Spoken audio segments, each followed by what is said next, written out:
Hello everybody, welcome to Bear Beer Reviews with me, your host Jack.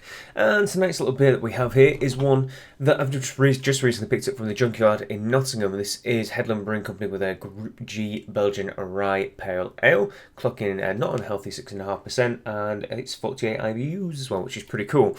But as a little aside to this little beer here, what I wanted to talk about was actually Left Coast Distribution, who own Junkyard and also Boilermaker and a couple of other places in and around Nottingham, who distribute American beers, Left Coast, West Coast American beers. And we did a little event down in the junkyard called Sod Out by Saturday, Atom that is, where we essentially had to sell out 6 lines of beer by Saturday. Surprise, surprise, hints in the name.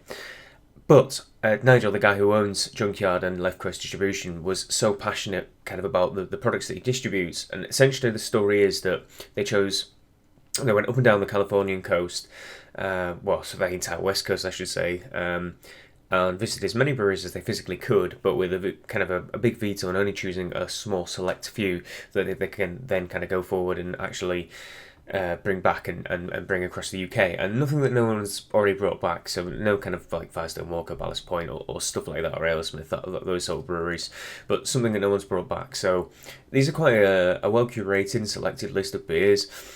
There's ranges from, I've never really heard of any of them prior to Left Coast bringing them in. So guys like Headlands or Rustala's, Reuben, North Coast, who do the Rasputin Ale, which it was quite well known in America, but not necessarily as well known here, and Heretic as well, who do like the Evil Twin and the Chocolate Hazelnut Porter. So I really wanted to pick some of these up because he really was passionate about the products, as probably as passionate as I am about what I like to make. He was just passionate about kind of guys that he brings in. So picked a few up while we were there, with all the best intentions of really trying them and seeing what we've got. So as you can see, this one is an interesting sounding one. Some Belgian yeast mixed in with a nice rye pale ale. It says it's mosaic hopped on the back. Also got Ultra and Newport hops in as well. It's 2-row rye malt, Cara Red and wheat. This mosaic hopped IPA is true to its West Coast roots until we added a unique Belgian yeast strain that emphasises estery flavours. The complexities of the hops are balanced by the yeast and crispness of the rye malt. So, sounds cool. Loving the big, nice 16-ounce can as well. I love these big silver bullets. The branding looks cool on these Headlands beers as well, which is awesome. And we might as well use proper glassware, because we can do, right?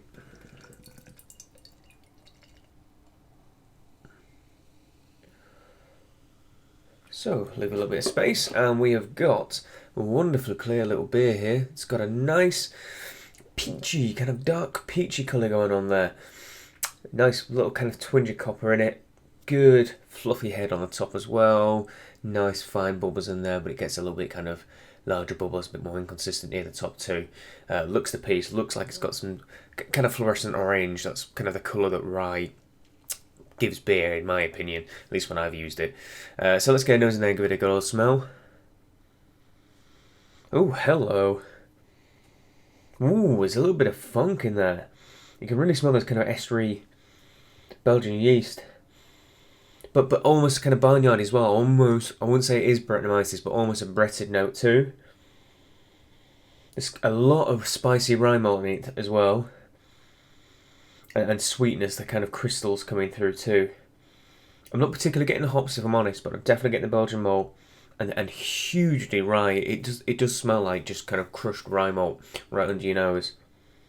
Interesting stuff. So, cheers everyone. Let's go in there and give it a good old shot.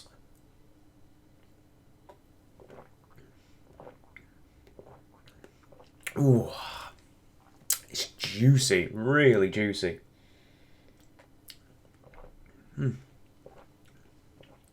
Really nice slick mouthfeel as well. I had to kind of get it twice just to make sure it wasn't kind of thinking it up.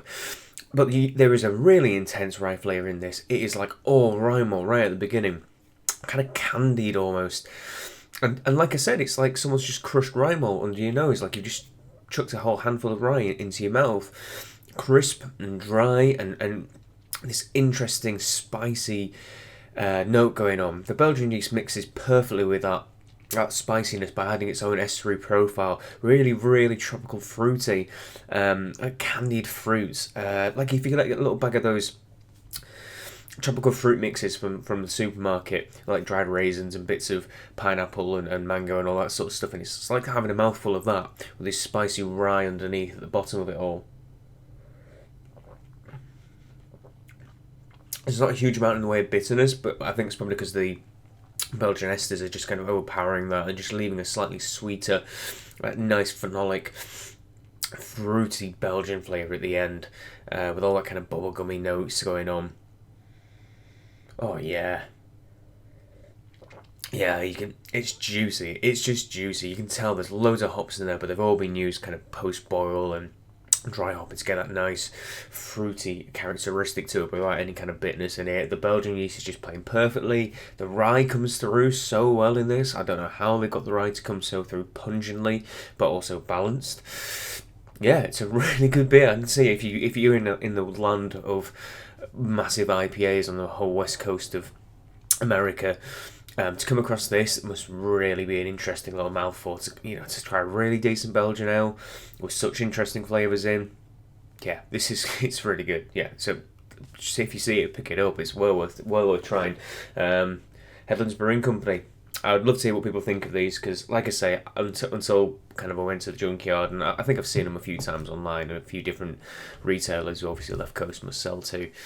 I hadn't heard of any of these breweries and I hadn't tried any of their things. So far, so good. Please like, favourite, comment and subscribe. As always, until next baby review, cheers.